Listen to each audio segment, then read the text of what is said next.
I am the Tofu Golem. Please enjoy the video. You begin by confirming both controllers are active and mapped.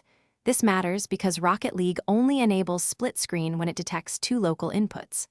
Plug controllers directly, avoid powered hubs, then open settings to verify both show movement. Once done, sign the second player into a local or guest profile so the game assigns a seat. Make sure to quit to the main menu and relaunch the match browser. Doing so forces the title to refresh controller states, which is often the missing link. Next, you add the second player directly from the main menu. Press the second controller's confirm or a button so the game registers a join.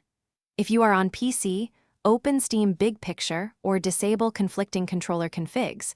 This prevents Steam input from blocking Rocket League. Once the second player appears, choose Play Local or Split Screen and pick your match type. Make sure to select the same platform profile for both controllers when prompted, because mismatched profiles can prevent the split layout from spawning. To finish, confirm both players display on the lobby and launch the match. Adjust HUD and camera split in options if the view feels off. If the second player still won't appear, fully close Rocket League, disconnect controllers, reboot the console or PC, and reconnect each controller to its own USB port. This clears lingering input locks. As one final step, update controller firmware and install any game patches. If problems persist, try a different controller to rule out hardware faults. Thanks for watching. Consider subscribing if we helped you today.